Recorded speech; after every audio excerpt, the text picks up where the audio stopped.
Spectre isn't great. At this point, James Bond will return seems more like a threat than a promise. It also had one of the worst endings in the franchise. Bond defeats Blofeld by shooting down his helicopter with a handgun, which is stupider than me doing this. Then he doesn't kill an unrepentant mass murderer who will definitely kill again, and then quits the service to settle down with Mrs. Madeline Swan, aka Madame Personality. Then roll credits. Except don't. Because what would have happened to these characters after the screen faded to black would actually be more interesting than anything that happened in the movie itself. I'm Adam from WhatCulture.com, and this is Spectre. What happens next? Number 5, Bond immediately cheats on Maddie out of sheer boredom. James Bond is a serial womanizer. Years of being shot at for his country and being literally moments away from death year in, year out has made him the most impulsive man in the world. He's addicted to booze and he's addicted to ladies. And after all, why shouldn't he be? If he's just escaped from having a drill gone into his brain, then the first 3 words in his head after that happens are not going to be settle down, they're going to be carpe DM, especially if settling down means with this piece of drywall and a dress. Madeline Swan is just not an interesting character. She's not even just a plot device, she's the daughter of just a plot device, and no matter what the studios think, going from I'm a strong female character, so no sex for you, Mr. Protagonist, to you saved my life, so here's some sex for you, Mr. Protagonist, does not an interesting character make. Instead, Bond and Swan's relationship is simply one born out of strange circumstances and adrenaline, and once that strange circumstance ends, once the adrenaline fades away, then all their relationship's gonna be is simply this. So you're gonna get a job then? Yeah, I suppose. Maybe see if there's anything going at like a consultancy firm in the city.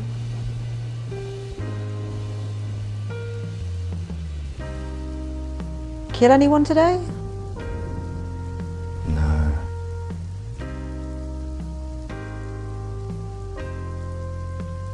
Do you want to watch The Holiday? Is that the movie with Jack Black? Yeah. Is it any good? Or? No. Do you want to watch The Holiday?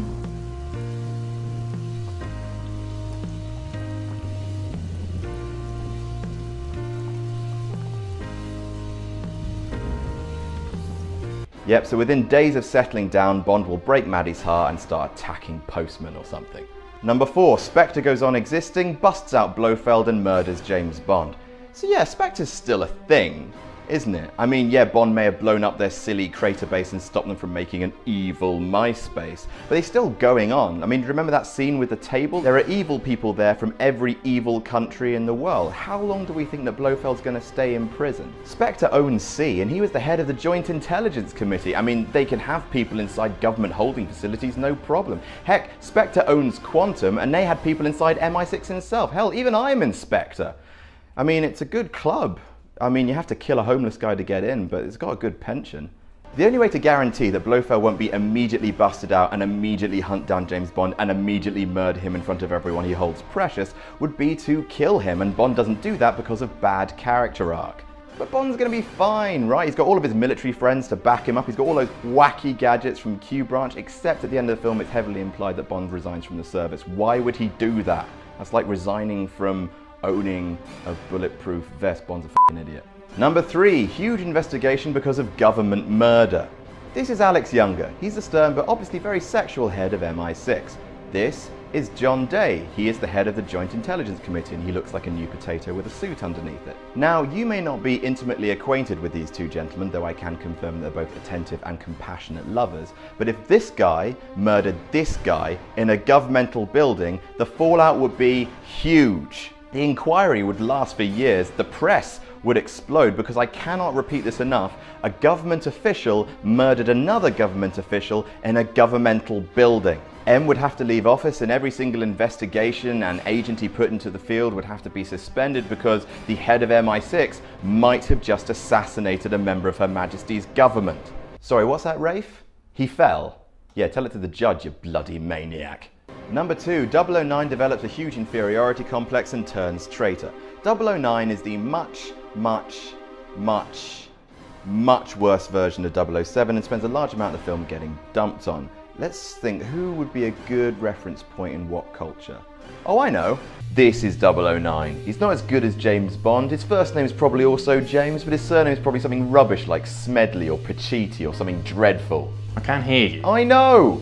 James Bond stole 009's car and drove it into the river. To punish him, James Bond was given a new car. Look, we all know the toll it can take on a man when there's a much better version of him in his workplace. Just look at Adam Pacitti. He will always be compared to me, the better Adam. Look at his eyes. Look into his eyes. Do you think he's happy? Do you think he'll ever be happy? The fact he hasn't tried to kill me and defect to BuzzFeed is a miracle in itself. Look at his stupid glasses. I need them to see. Stupid glasses.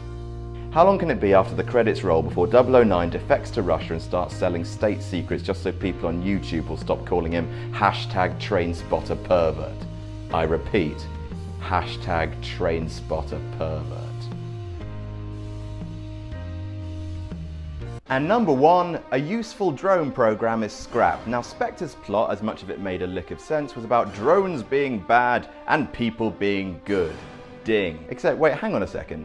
Isn't a drone surveillance program really good? I mean, this is not to say that drone strikes are good, but if all the drones are going to be doing is collecting surveillance, then aren't they sort of the perfect spy? First of all, they're machines. They can't run into a casino, tell everyone their name, get wasted and have a heart attack. They're invisible cameras, and they're controlled by people thousands of miles away who aren't in immediate danger, so adrenaline won't get the better of them. Isn't this a much better plan for a spy organization to have, considering that MI6's plan is to send a PTS-ridden drunk into hot zones? I mean, who would you rather have collecting intel?